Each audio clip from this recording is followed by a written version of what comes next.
The Pope is the leader of the worldwide Catholic Church. He's a prominent figure and is seen as a celebrity of sorts to many. Although that's not his intention, the same way a country's leader, whether it's president or prime minister, could be seen as a celebrity of sorts, the same goes for the Pope. People clamor over the idea of seeing him in the flesh, let alone actually meeting and shaking his hand. And one of those people, well, they actually got the chance to not only shake his hand, but grab him, pull his frail 83-year-old body over to her, and then relish in the moment. That is until the Pope not only slapped her hand away, but had one of his security guards intervene. What's going on, guys? I'm your host, Jared Bronstein, and welcome to InformOverload. We make the news fun, entertaining, and exciting, while also making sure it's informative and relevant. And today's story is as relevant as ever. No, we're not talking about how the Seahawks clownie should have been flagged and suspended for his hit on Wentz that took him out of the game.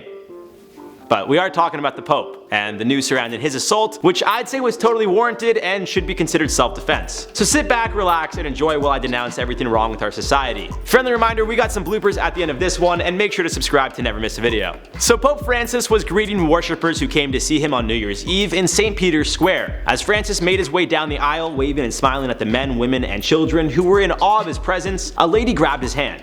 It wasn't the grab Pope Francis seemed to have an issue with. As you can see in the video, which has gone viral, Pope Francis is smiling and speaking with worshippers as they touch him. Yet when Pope Francis tried to veer over to the other side of the barricade separating him from the public, the woman who was grabbing his hand at the time didn't want him to leave. So naturally, she decided to actually pull his hand and wrist with both of her hands. As the Pope could be seen physically pulled and losing his balance, he then starts to slap the woman's hand away, most likely in disbelief. Following the incident, the video would go viral, and many were saying the Pope had every right to do what he did. Some disagreed, saying he shouldn't have hit her. Either way, less than 24 hours after the incident, Pope Francis was publicly apologizing, addressing the people, I quote, "Love makes us patient. So many times we lose patience, even me, and I apologize for yesterday's bad example." Now it seems the world was quick to accept this apology. Yet for some reason, I think this incident, among others, are good examples as to why our society is headed in the wrong direction. The Pope certainly did not need to apologize for reacting to a situation the way a majority of other humans would. Forget that he is a prominent figure and is seen as being one of the most pure people on earth. He's still a human. Regardless of faith, belief, sex, color of skin, and so on, we're all human.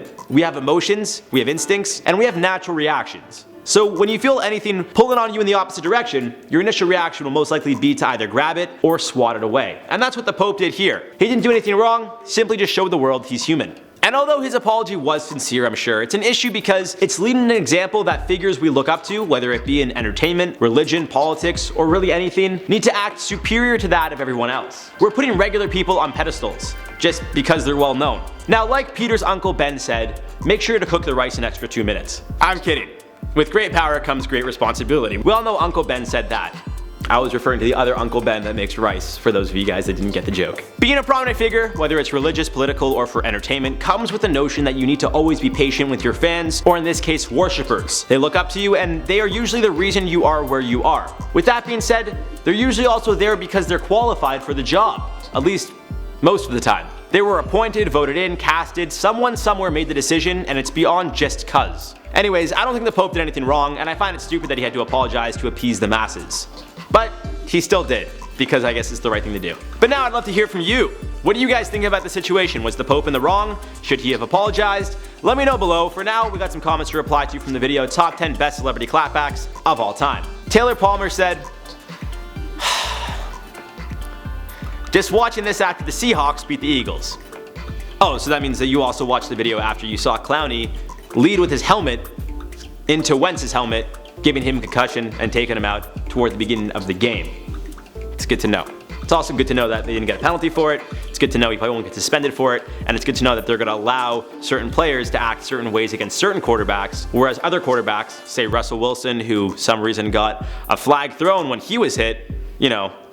Anyways, moving on. Amy, you said, "I'm here for a top 10 James Blunt tweet list."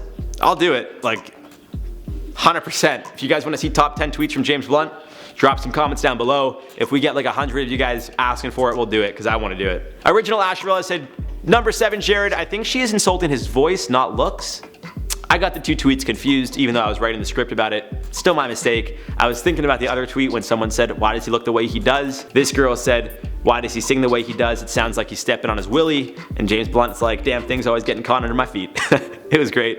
Obviously it wasn't about his looks, but you know, people make mistakes. I'm considered people. I made a mistake. And on that note, guys, we're gonna wrap this one up. We got some great bloopers you do not want to miss. I don't think there's gonna be much about the Eagles or Seahawks in the blooper reel because, I mean, that whole game was a joke, so maybe the whole game should be in there. Anyways, guys, we're gonna wrap this one up. My name is Jared Bronstein. We'll see you in the next one. Psych! Whoever's editing this will be like, what a f***ing idiot.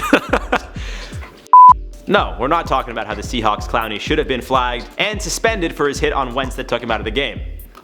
Just had to throw in that little Eagles. Because in the last video I guaranteed a win. Didn't happen. But it's bullshit, dude. They should have f***ing... Anyways, our starting QB was taken out of the game in the first quarter because a player on their f***ing team went helmet to helmet with him. Landon wants me to say in our next central video with Eamon, the barber one, if it gets 2,000 likes, we'll shave her head. As the Pope can be seen physically I feel like this is one of those f***ing like CNN, you know, my opinion pieces. Now, like Peter's uncle Ben said, make sure to cook the rice an extra 2 minutes. Like, I don't know if people are gonna get it. I did. I'm glad you did.